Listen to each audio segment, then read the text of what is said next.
saking liyep layape ngaluyup pindha pecating sumpena sumusuping rasa jati ong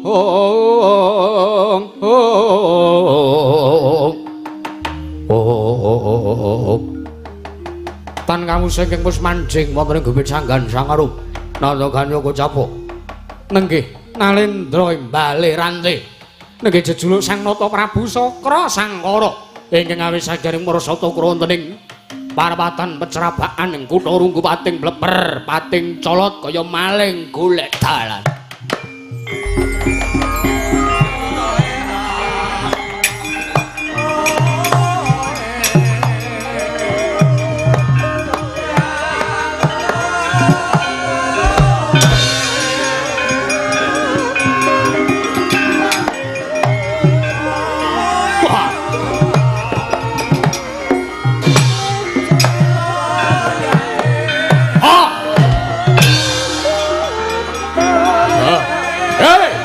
Dulurku Kurawa.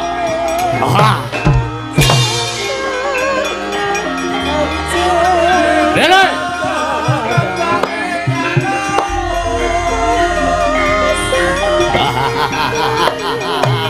Kakang Prabu.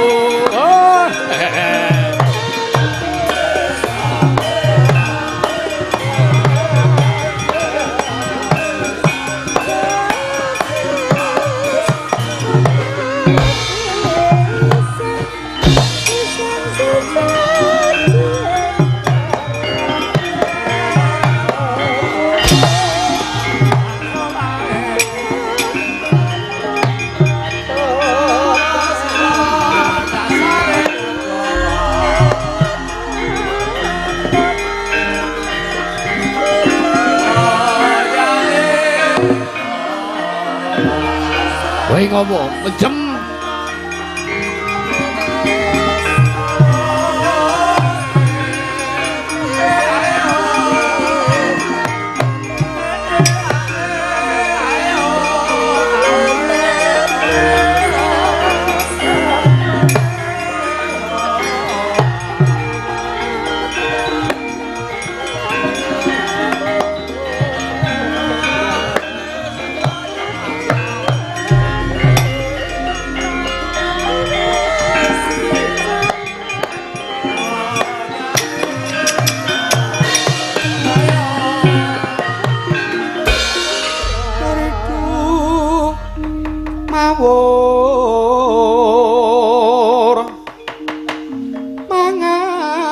Mawur-murahan tengaraning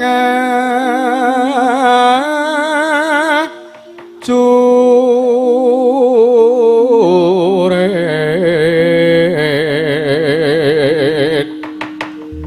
kang guru kangsa tetekadya putula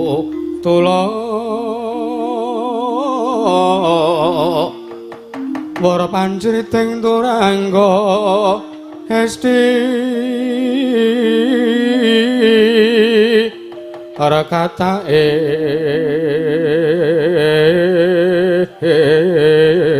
enggang taja lelayu sepit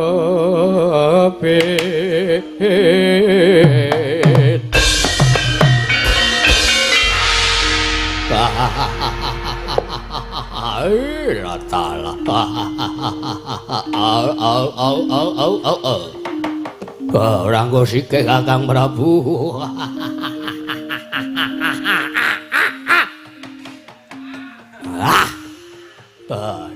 Bar madang yen seger tenan. Nyadong dawuh timbalane Kakang Prabu Sakra Sangkara najan aku adhimu ing Banjarjungun. Ya dur sasana nyadong dawuh lho. Kakang Prabu nadyan adimu durma ganti aku nyadong dawuh timbalanmu. Kepareng arep paring dawuh apa? aku mengkari manut apa kang dadi pangandikane Kakang Prabu saka Sagara. Kakang Prabu aku nyadong dawuh timbalanmu Kakang Prabu Sakara Sangkara.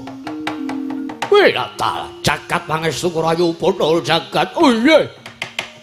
Oh iya. Dursasana ana dawuhmu apa Kakang Prabu? Wah.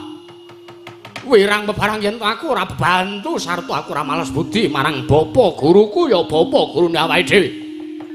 Sapa? Lho, bapa Prembanturna ingkang dierang-erang asmane ana ngarepanku dening para Panakawan, para getibal-getibal.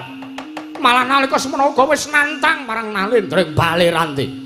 Dursasana. Walah, alah.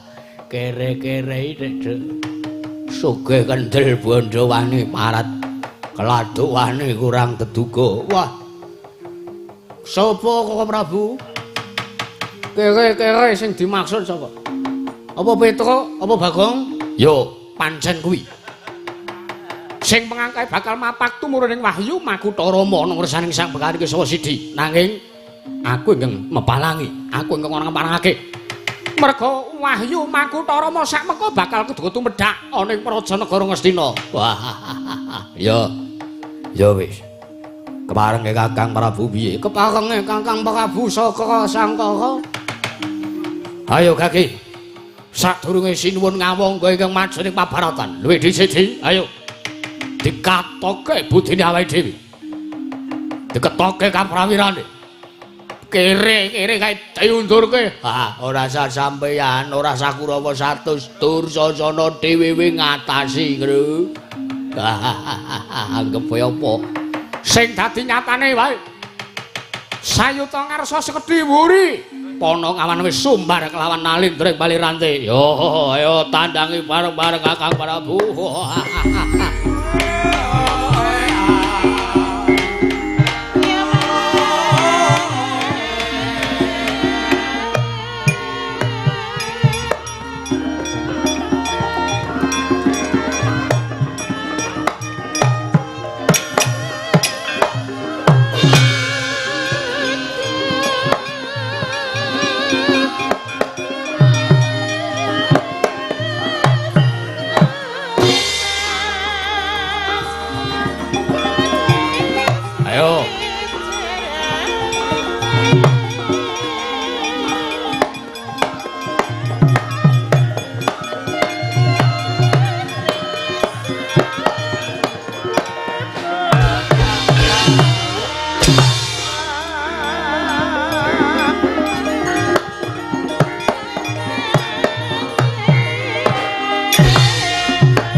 Sapa?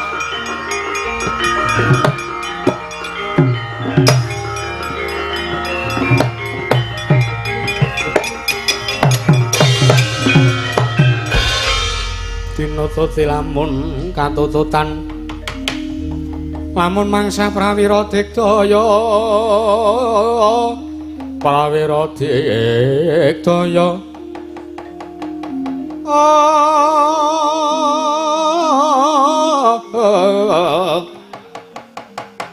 Prananggana magawya klarira wang Mbok malang kerik wong kalekmu badhek kok. Marang aku ora kok beratus kok yoga majan. Telung dina ning Madukara ki ora dientukke adus karo Ndara Janaka. Karepe mengkon ngancani tapa wae karo mengkon ngancani prihatin wae. Aku ya gumun karo ndarane awake dhewe siji kae. Ha iya. Kurang apa to jane uripe ki? Sugih wis. Heeh. Mukti ya wis men anu dadi pirangane Pandhawa. Heeh. Bojo ya akeh. Heeh. Prandhek punaka isih wae tapa ngobrol apa to kene? Embuh aku ya ora dong kok. Aku sing uripku keserakat kedelak-delak kaya ngene tak syukuri kok, Gong. Ha iya. Ha iya. Randene kok Ndara Janaka kok ora iso bersyukur ora.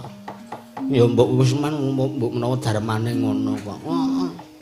Karepku nek wis ora betah dadi satriya ki ta Ndara Janaka, ampun genjenengan iku madeg Brahmana mawon aku ngono. Ha iya. Mak aku cok ditapuki cangkemku. Lah cangkemmu ki tapuk ebel kok. Hah? Cangkemmu ki penak nek ditapuk. Luwih penak cangkemmu.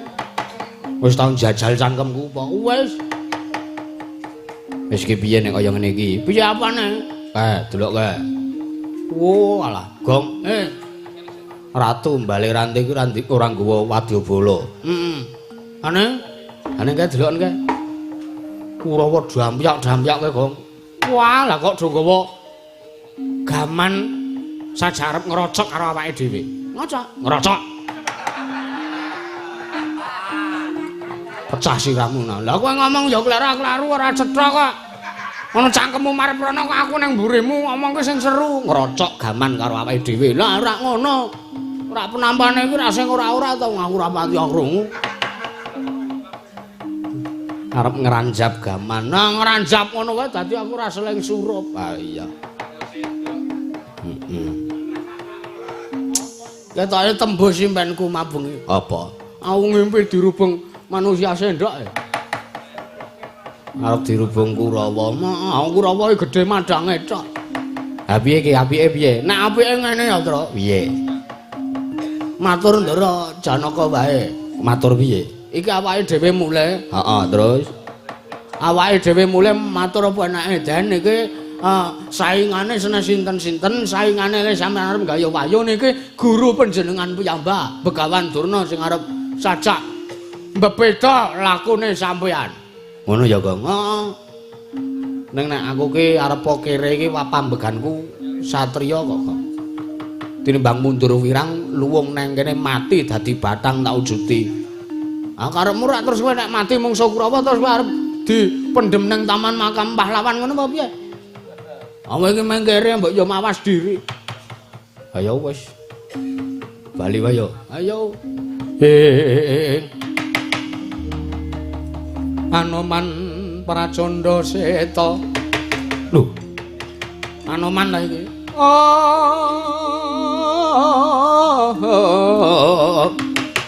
Cocak rawon kapimendho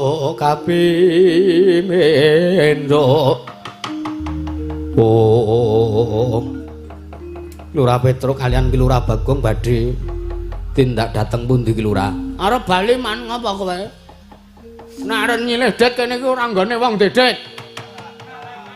Kowe keserakat kok. Wis to Gong mbok menawa nek wigati. Mboten Ki Lurah. Kula mboten badhe nyambet arta menika mboten. Ha terus piye man karepmu piye? Nuwun sewu kula mireng menawi panjenengan niku badhe kondur kok kula malah wirang. Lho. Wirang sebabe apa?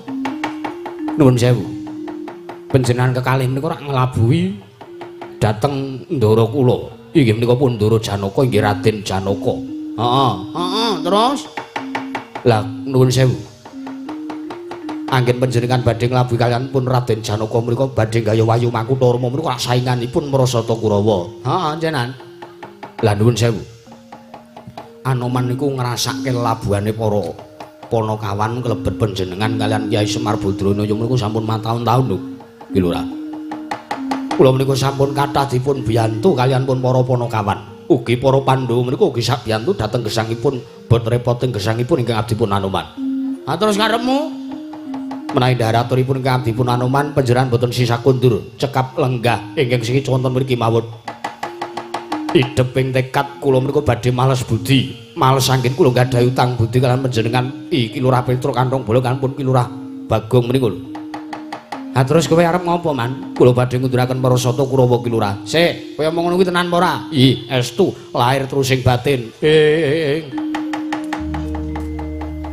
Petro sang keduel piye?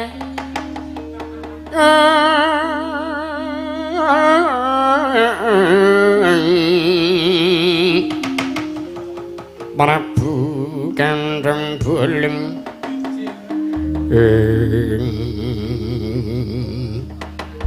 tak kira nek kowe arep suluk gawe cakepan Petro Kemijilen wis lambung Petro Kemijilen yaene kok wis mijil ora ya man tak sekseni kowe iki pendhita arep kowe wis ngracut busana satriya arep kowe nganggo busana pendhita ana tembungan sabda Brahmana Raja nek nganti aturmu iki mengko wali sing dadi sabab sengsara uripe Anoman dudu kok Petruk ning sing gawe jagat. Kula lair lan batos. Kula sagah nampi paukuman saking ngarsaning Gusti menawi kula atur dura Kilurah. Ya wis. Nek pancen lahir batin aturmu kuwi arep mbantu karo Petruk karo Bagong, ya kono tak sawang jogetmu man. Nyuwun pamit. Hati-hati.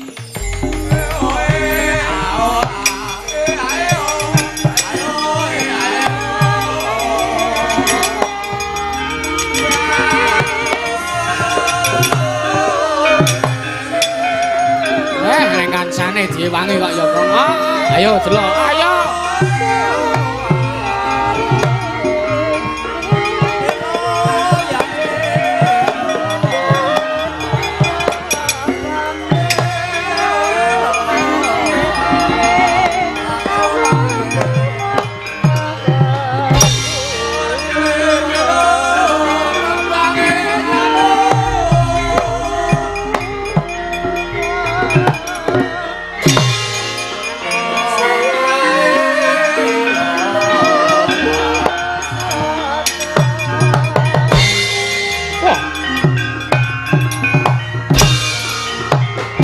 Anoman iki malah.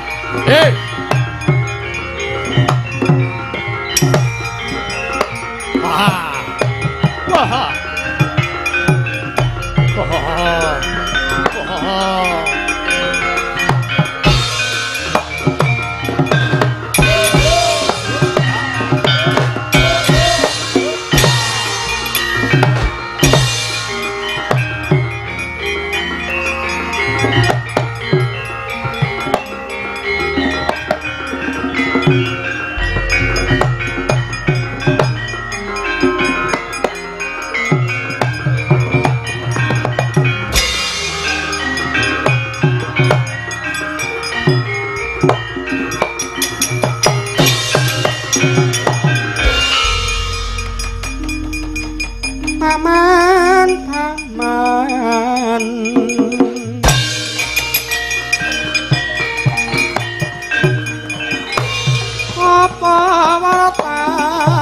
dalan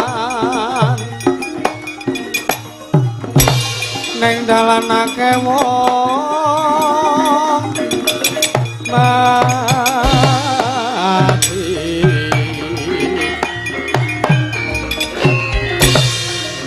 mati keneng apa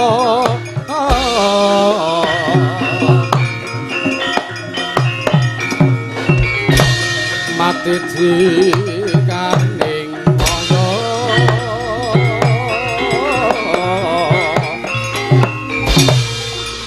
suto caca mranteng kikir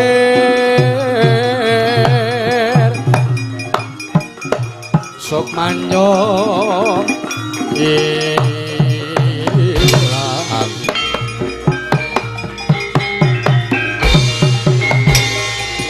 raganya terus linteng.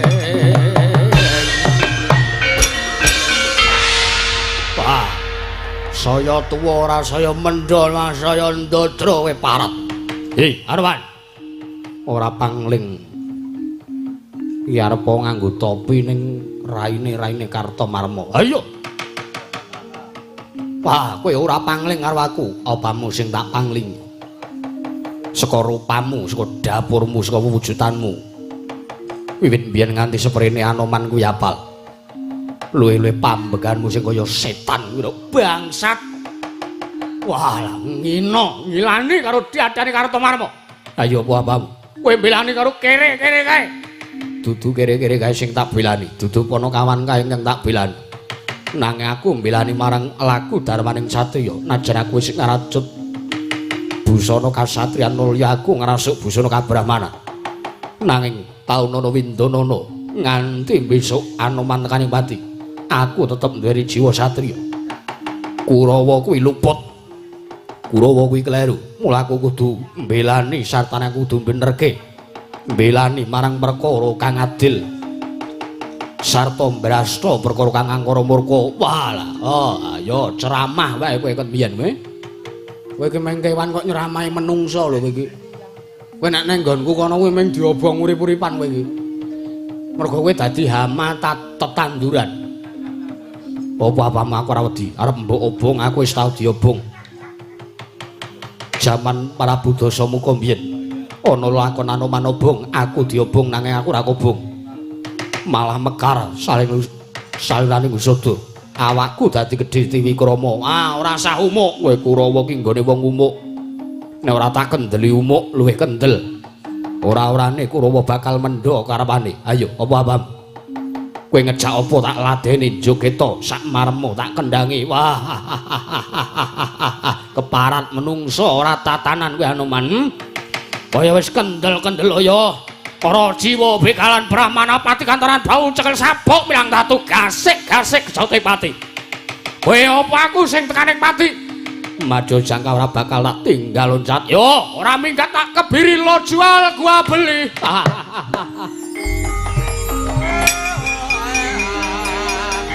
Cahdas. Awas.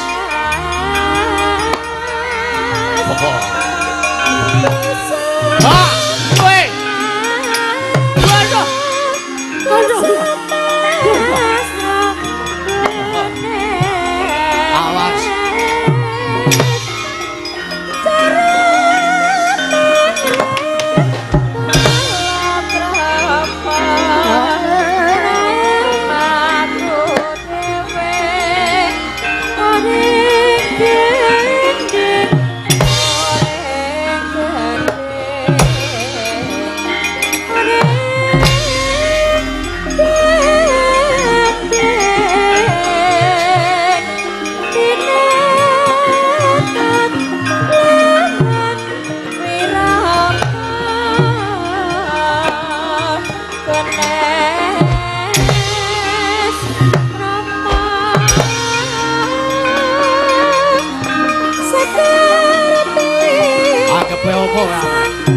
Wis dikoyo dhewe. Mas. Hi oh hanya. Hi. Oh hanya. Weh. Oh ha. Weh. Weh ya.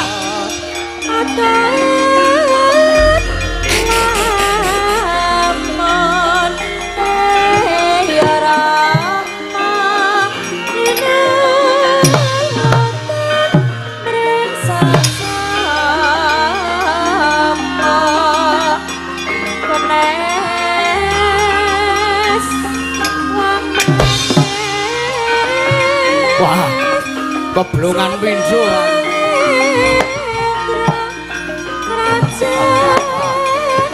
Ah, hei.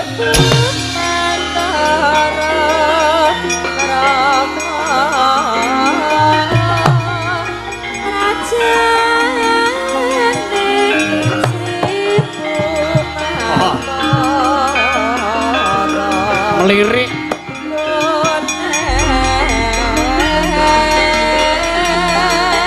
Awas kowe. Ha. Ya. Ayo modiar. Aha. Sadrak sirahmu wae. Ene. Ya, ya. Mati ra. Ya.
Jerry.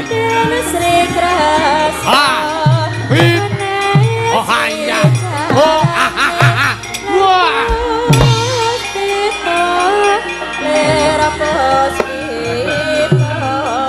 Oh. Wah. Awas kowe. Oh ah. Iya. Ah.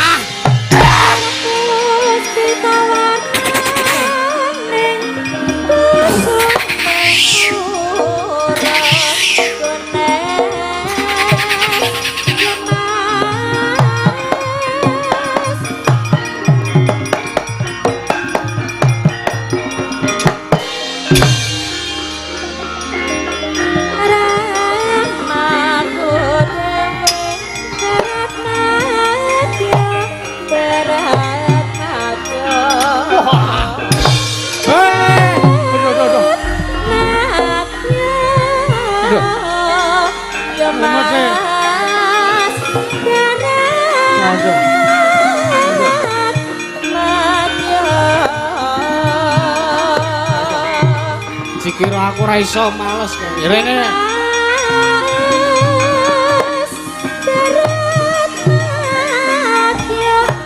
Ngantem kok genti. Aku dadi wayang tengen saiki. Oh. Oh, yo. Ha. Yo ngantem kok. Oh, yo. Ha. Yo. Sirah aja mung trimo dodo. Ayo. Ayo. Hei. Ayo piye? Iki saate aku males. Oh, oh, ya, ya.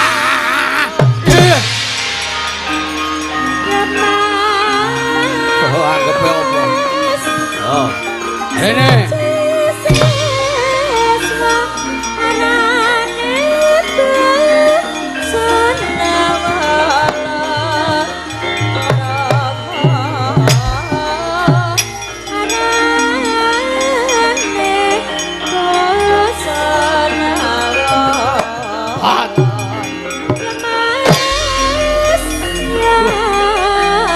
Senang saja.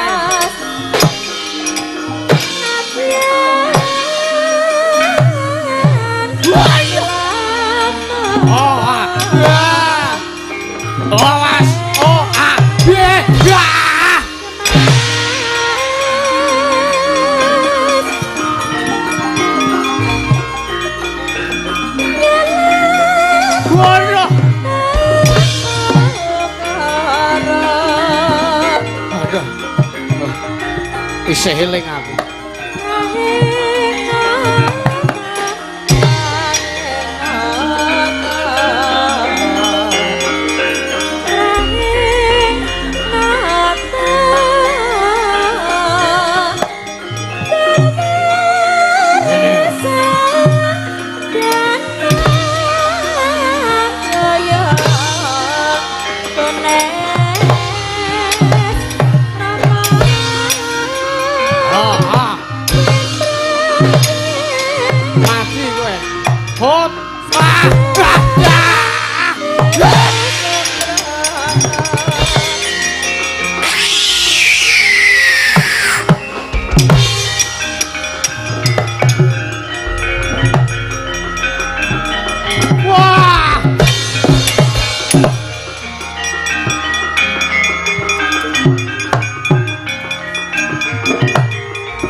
Podang ngampiri, podang dasmu kuwi lho.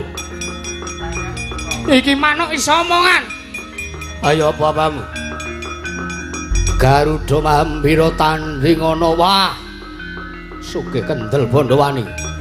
Derajatmu ki mung kewan kok arep mungsuh satriya kaya aku. Apamu sing tak medeni? Hei!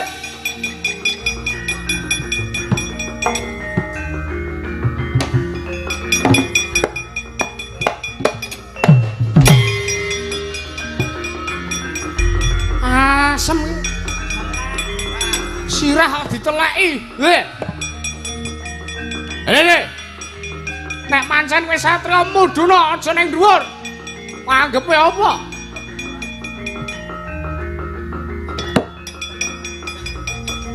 Wah!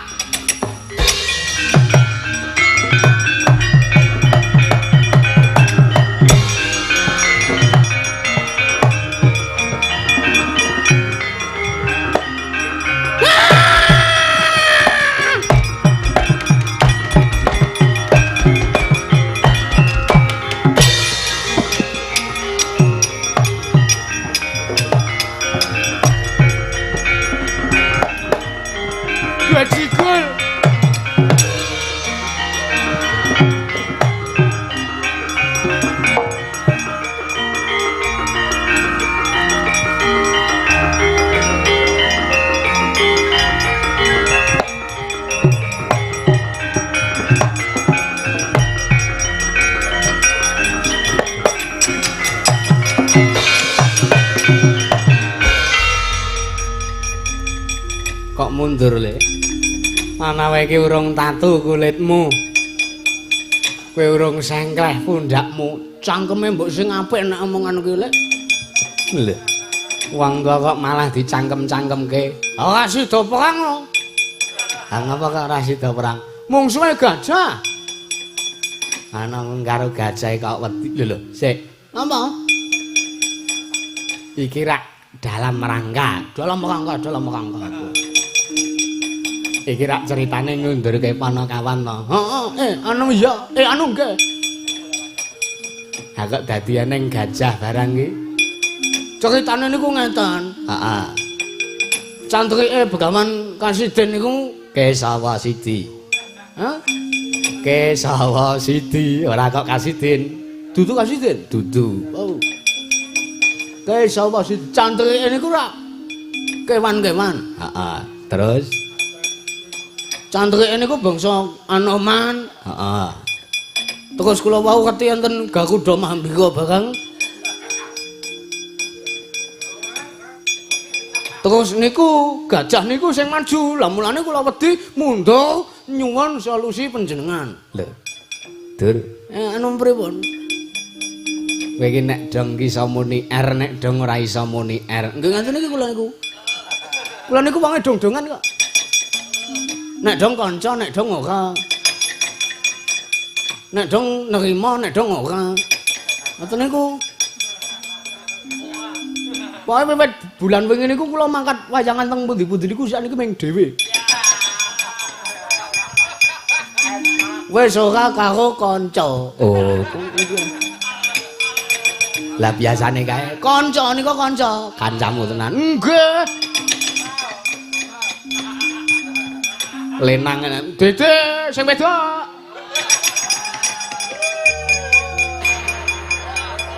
Ora lak kancamu ki sing lenang kae to. Oh, nggih biasane nggih kali nika sing ora iso noleh nika ta gulune. Heeh. Nang niki sing setunggale man. Oh, iya. Sik man, apa? Kula duwe pandangan. Pandangan apa? Mang tenggol riyen.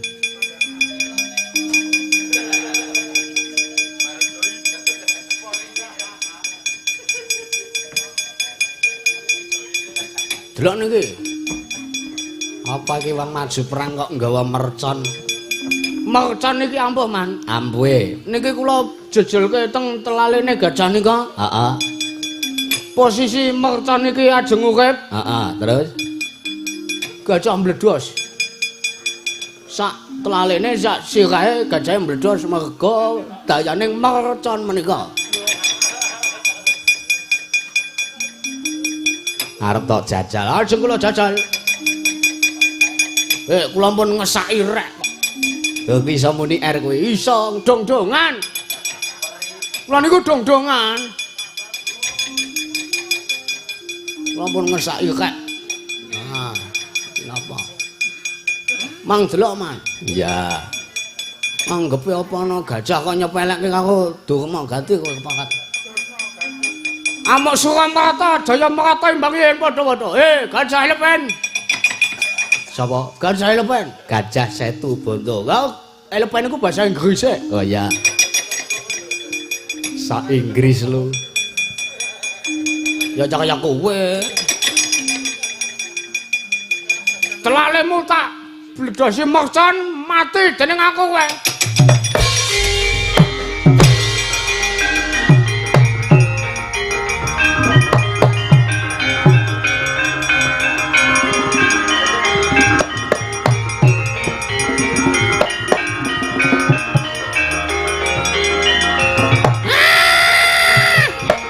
Delok ki apa ki?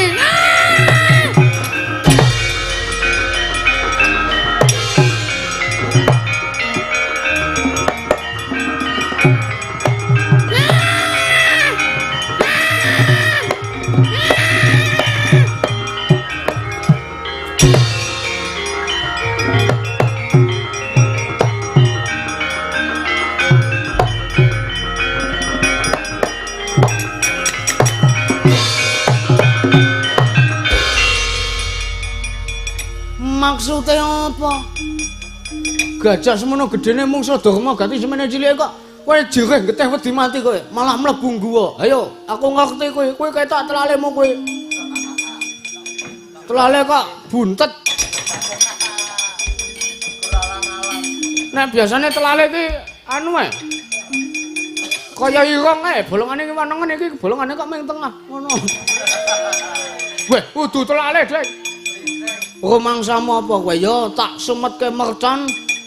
Mercon tak lebokke nggon gua iki sing tanggo ndelik iki kowe mati. Aku ora layat. Ditane ngono kowe.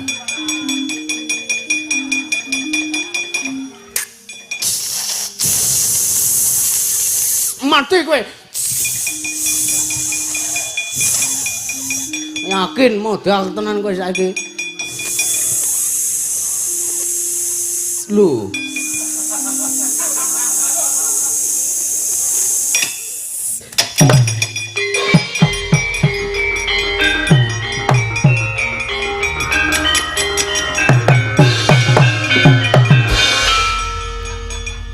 Ya.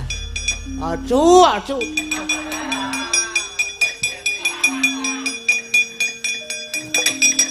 Piye, Dur? Oh, gajane, Wan. Ora kuwi kok.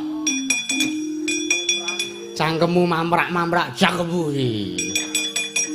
Ya jirit asih. Ya cepet iki jenenge, Wan. Ngapa kok dadi nduwer? Nek nduwer niku kepiye? Juwer niku kegiye, iki saya pakas. Ha ngapa? Piye gajahe wis mati? Alah, mbok men mboten. Jare tak bledosi mercon. Lah niki lho mercone mbledosi cangkem kula. Ha ngapa? Lah aku nguncalke rekeke sing tak uncalke malah rekeke ah jan kopah-kopah jahit pitu iki.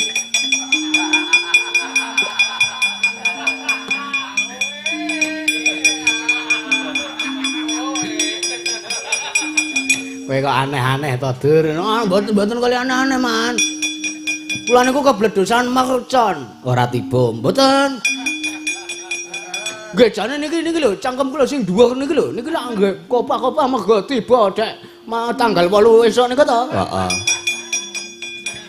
Lah kok niki ketambahan kebledosan mercon wae, jane lelakon. Acu. Ana mundur ora. Ayo sapa iki sing urung maju?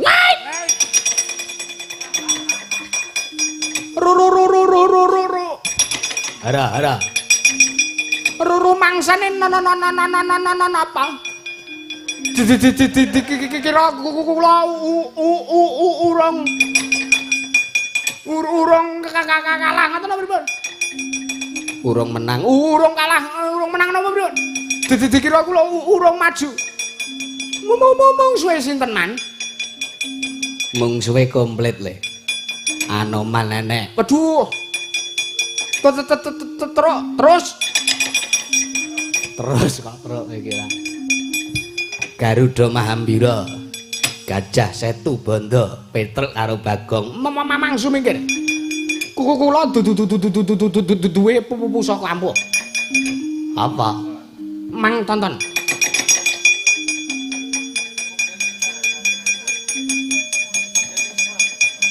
Mengkari niki enten baterene soalnya. Niki. Apa kuwi kok ngelembreh? Lho nek pun diombeni pakani ndok bebek mboten ngelembreh ngaten iki. Niki lho. Niki enten saklare nek kula pencet Mang Sawang. Radi mriki sampean. Oh iya.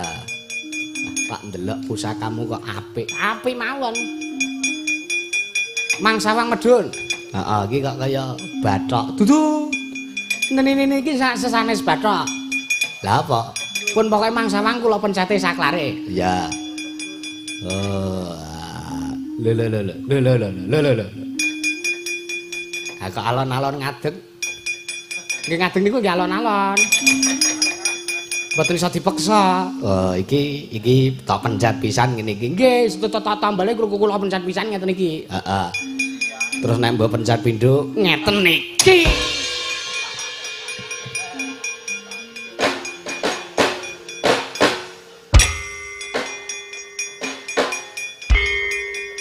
Kakek aneh ya lah. Wong tua diplekodo ora.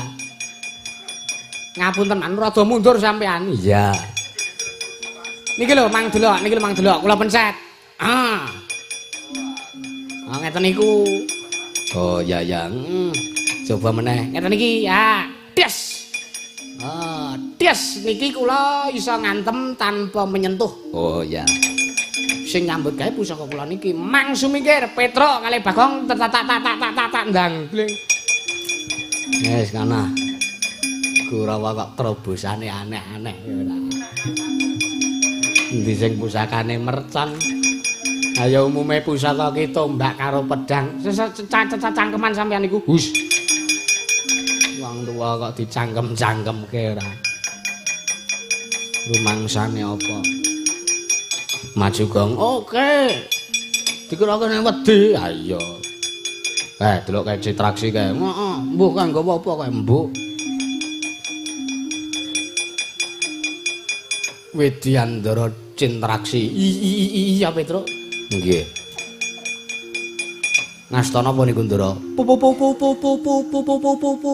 Pupune sinten? Pusaka. Tak kira nek arep dum-dum pupu. Kula arep wae.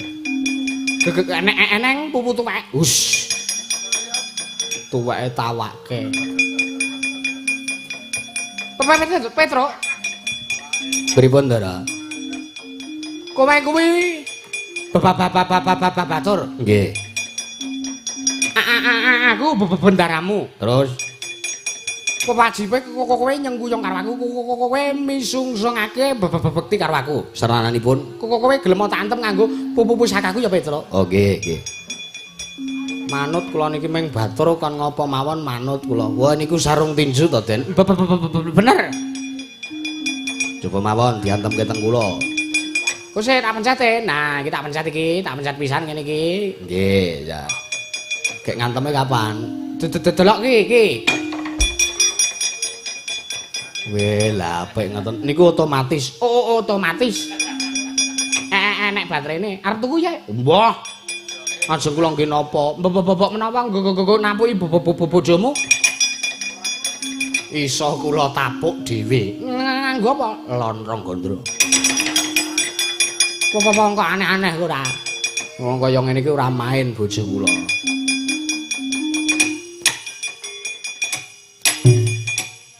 Weh lah canggih ngoten kok. Canggih.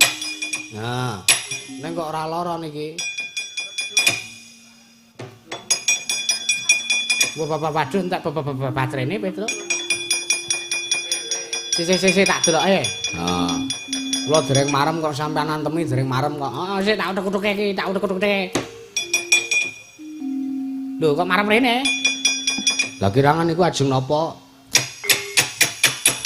Modar. Pusakane error. Akine sowak kae. Ha iya. Anggepe apa ya? Resiki bareng-bareng kok. Kurawa.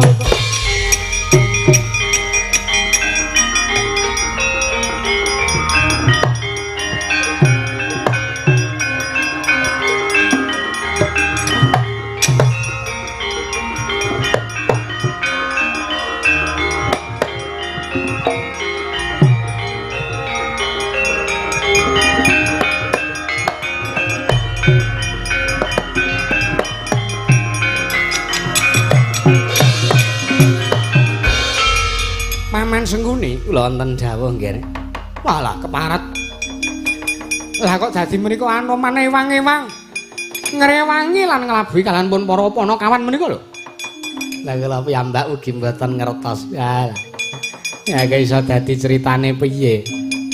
Anoman iku ora ana sambung rapete apa-apa karo panakawan Petro kalih Bagong kok dadi iso ngrewangi niku lho. Menungso ora tatanan. Paman wonten dawuh nggih.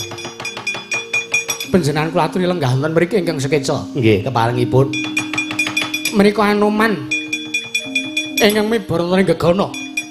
badhe kula lepasi wujudipun pusaka kula senjata pamungkas Kyai Kuntawijaya Danu mekaten nggih. Nggih. Pengangah kula dimen Anoman tenganing mati, Paman. Iya monggo mawon pun cobi mawon.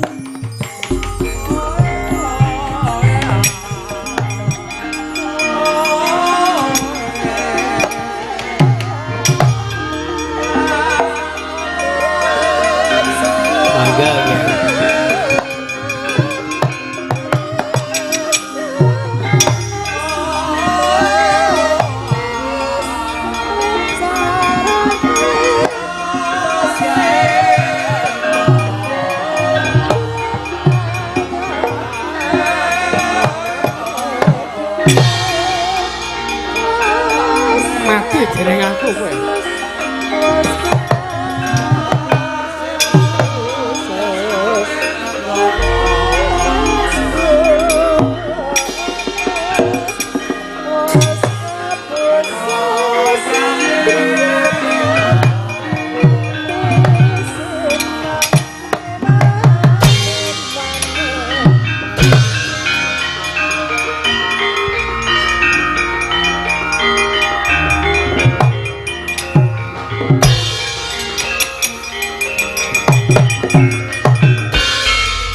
Keparat watakmu wengis pambeganmu nista Prabu Karna durung babak kulitmu durung putung balungmu kowe durung ngrasake lara kowe durung majene pabaratan lha kok kowe wis nglepasake senjata pamungkas iki pusakamu pengangkahmu arep mbok nggo mateni marang Senggono ya Anoman taunana windana yen Gusti ora ngeparengake Anoman mati saka pusaka iki tangeh lamun nglakone Prabu Karna.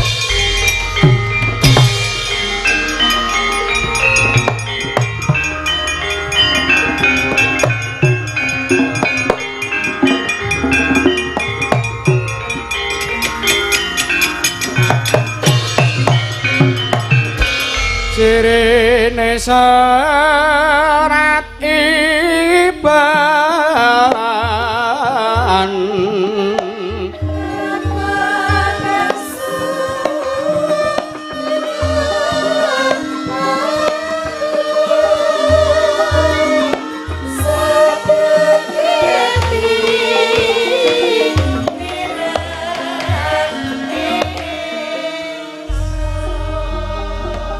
Sirna karakating Narpati Ngawangga rikala semanten nglokro piandeling diri kengaran Kyai Kuntawijaya Danu kang sinaut dening Sang Anoman bineta ndedel gayuh kegono nalika semanten dupiwa sirna saking pandulunira Sang Surya Putra kaya arsa dawah ing siti rinaos kaya rinujit kaya ginubah yasira ing Ngawangga nyata lamun ta iku andeling diri ingkang den agolake dadi mangkono pegat-pegat pangandikaning Narpati Ngawangga Dewa Batharaning Hyang Batharaning jagat Hyang Agung Dewa paduka paringa pengayoman paduka paringa pengayoman Paman kados pundi menika Paman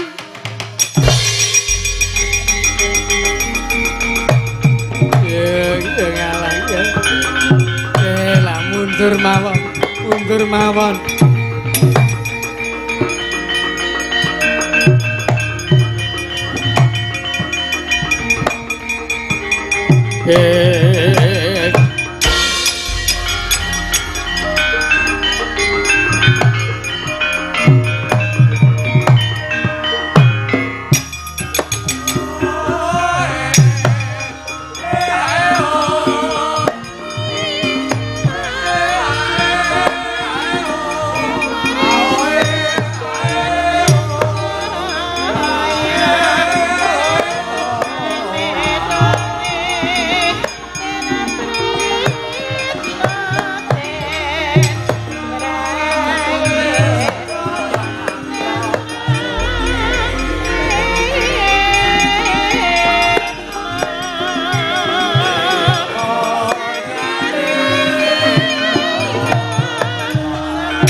Sirna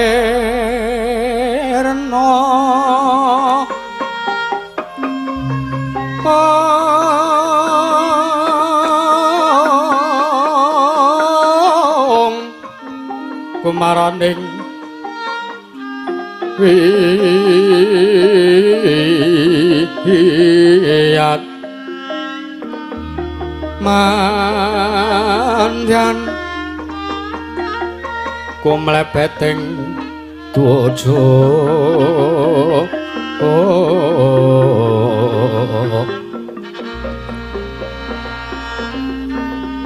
suwa prasta kayu kangga prabal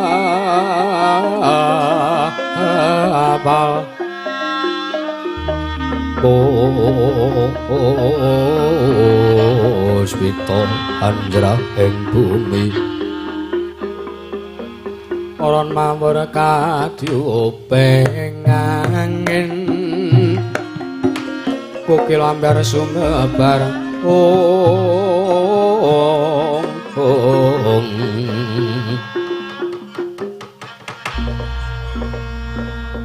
nalika semanten wujuding ampak-ampak sineblak maruta kekancangan Anggegana temah sirna sinapu dening soroting Sang Hyang Arka ing nedheng manjer wonten ing madaning ratri kocapa wonten prabawa ageng sumundul ing awiyat nyata iku prabawaning pertapaning Candramanik yekti kalamun lenggahing madaning pecrabaan rumaos kaya dene mapan ana ing awang-awang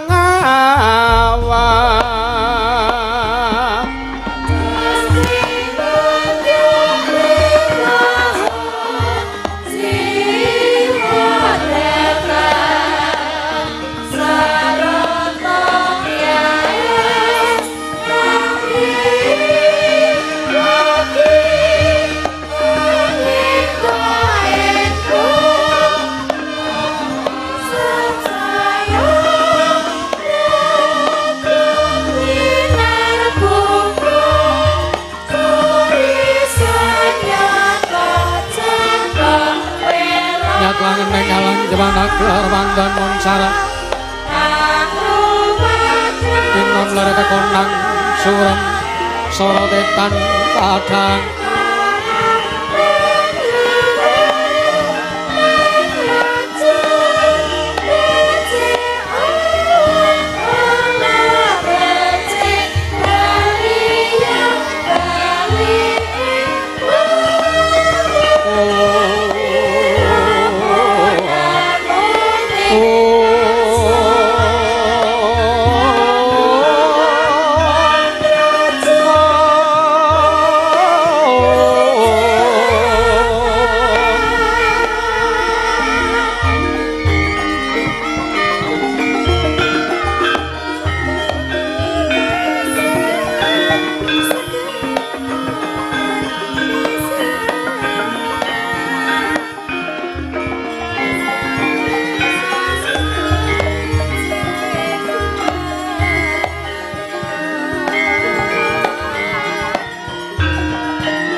yogyanira kang para prajurit lamun bisa sira hangu lato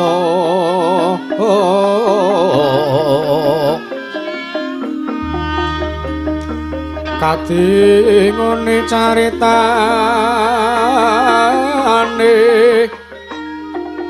andeli rosang Prabu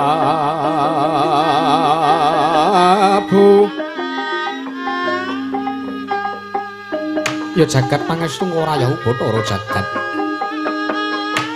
wong bawana langgeng sinunggi datanawrat nggih anakku bisa warna Atmajaking Singgalapura bisa warna kula nuwun wonten pangandika nyadharu paduka Kanjeng Rama Penemban Kunto Wibisana sesembahanku ing pertapan Candramanik ya sira kuwi pancen bocah ingkang bisa mikul dhuwur mendem jero marang asmane wong tuwa iya katitik sira tak timbali sowan ngadhep ana ngarsaning pun Rama ing Candramanik sakmengko keduga sira sago sarta gelem migatekake apa kang dadi pangandikaning pun Rama ing pertapan Candramanik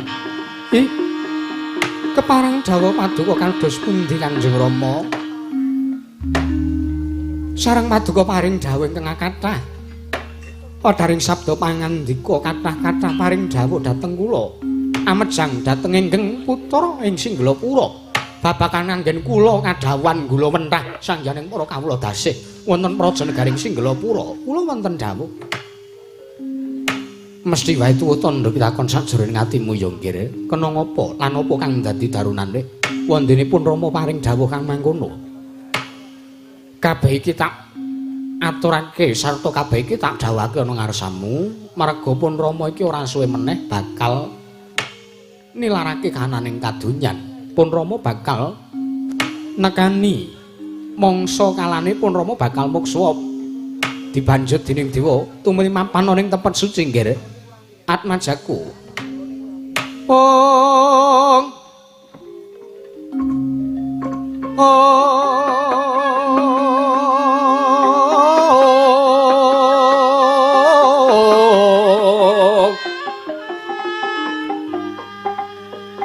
punapa ta merah ingsun prihatin Mas Pogung mijil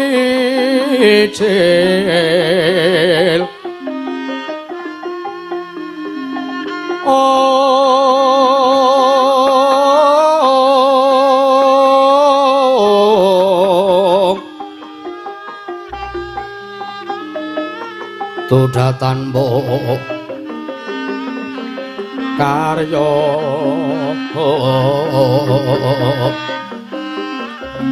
sengkang rinemekan Gusti gelong rinu sak sekarnya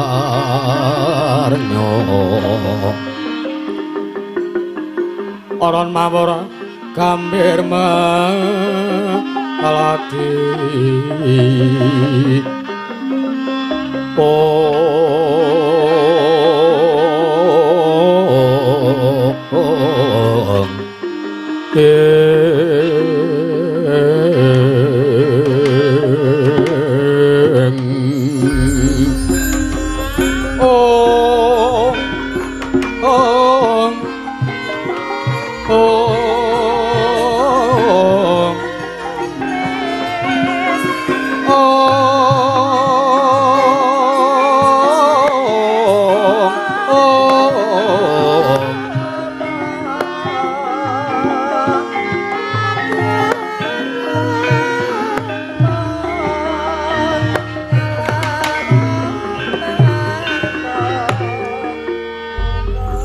menapa sampun tutuk Kanjeng Rama anggen paduka nindakaken jejibahan wonten ing alam madang menapa ugi sampun tutuk ingkang putra pun bisa warna menika nyaur utang budi kula ngaman paduka kang pinangka tiyang sepuh kula nggih sampun nggula wentah gesang kula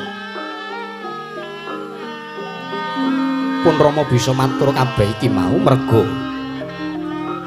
pancen wis tutuk ya nggih mula kang saka kuwi jeneng para Atmanjago bisa warna tak suwun sing ikhlas Nalindra kok netesake punang waspa tetes sing ngeluhmu ning Bantala dadi sangar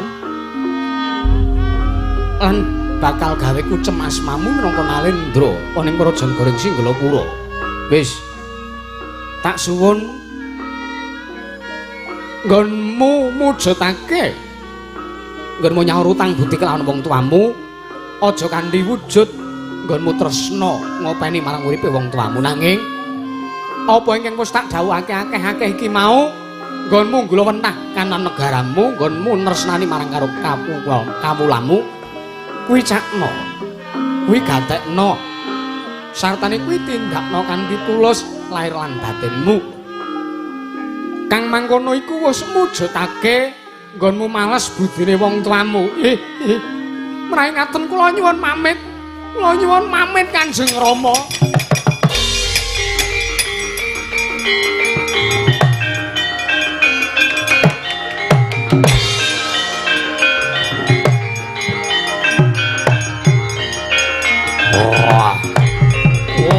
Raka Gunawan oh adikku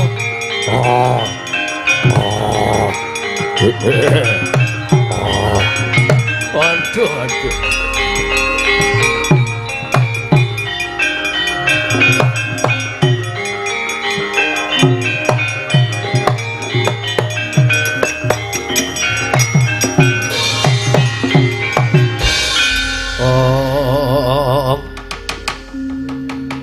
Sang Hyang Tata kalana kalaya takut maringgut Sung kang mawinges wingis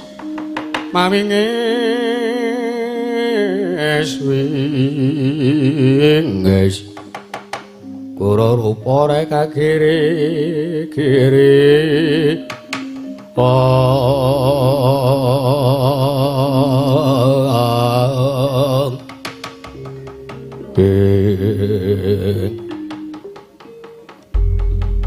Ora ngosike ora pangling bangsaning para jineman cetha wujude cat katon cat ora kowe kuwi sapa lah kok teka ngrungkepi ngrangkul marang pandhita ing pertapan Candramanik Gandharwa kowe kuwi sapa ora parati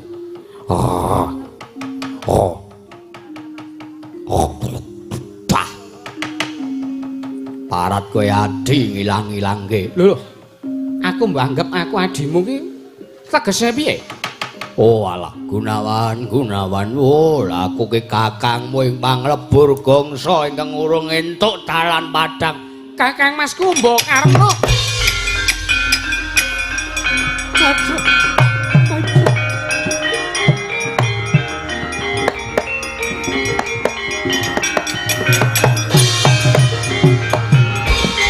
aduh Kakang Mas mboten nginten babar pisan bilih menika sukma panjenengan ha iya cah goblok lamur mripate karo kakange dhewe kok ora nyuwun pangapunten awet sareng wujud sukma menika lah kok biyuh dados lemu mekaten lemu cengelmu aku arep to padhake sing ngedram ngono ya rumangsane apa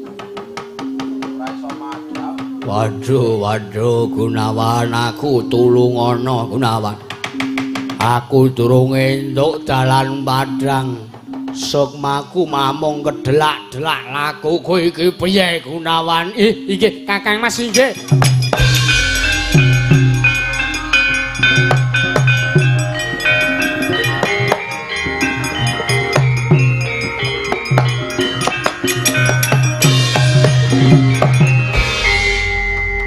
aturi sareh, kula aturi ingkang sabar. Yo. Ora kurang-kurang lek iku sabar.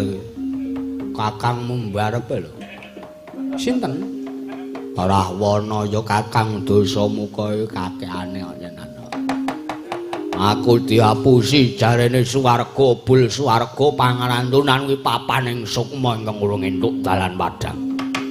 Marake aku tulung ana Gunawan. Nggih, kula sagami tulungi nanging namung sak saged kula. Yo. Apa ingkang iso mbok tindakake apa ingkang iso mbok lakoni kuwi dadi senjata pitulung tumrap Kumbakarna. Nggih. Karna lele. Kula nyuwun sewu, panjenengan menika anggenipun boten dereng pikantuk dalan madhang anggenipun badhe cinadhang swarga menika awit panjenengan menika taksih kagungan kewajiban. Duwe kewajiban. Nggih. Panjenengan menika rikala taksih sugeng aparipurna menika dados satriya nanging dereng tuntas anggen panjenengan dados satriya awit namung saben dintenipun menika panjenengan mung nindakaken tapa nendra. Aku turu mergo aku memeng weruh angkara murkane Dasamuka mula aku milih nindakake tapa nendra tinimbang aku weruh watak angkara. Ana tetembungan ora melu mangan nangkane nanging gabul purute aku wegah aku ora ngewangi Dasamuka aku kelepetan dosane. Lah menika malah ndadosaken dosa piyambak. Oh ngono. Inggih. Khusus ngono dosaku. Inggih. Banjur seranane piye aku manut najan kudu nyemplung segara munggah gunung saupamane Gunawan. Nggih. Inggih. Sak menika kula aturi ngupadi satra ing Jodipati nggih menika pun Raden Werkudara kekasihipun. Kon goleki sing jenenge Werkudara. Inggih. Ciri getheke apa? Ciri gethekipun Raden Werkudara menika gagah pideksa pawakanipun godhek Weksim Marjaja. Oh ngono. Nggih. Ya, yen to aku wis ketemu kelawan Raden Werkudara. Sak mangke kula aturi ngracut sukma manjing wonten anggaripun Sang Raden Werkudara. Ngono. Inggih. Wah, nyuwun njaluk pamit Gunawan. Oh, jan nulunge aku tenan.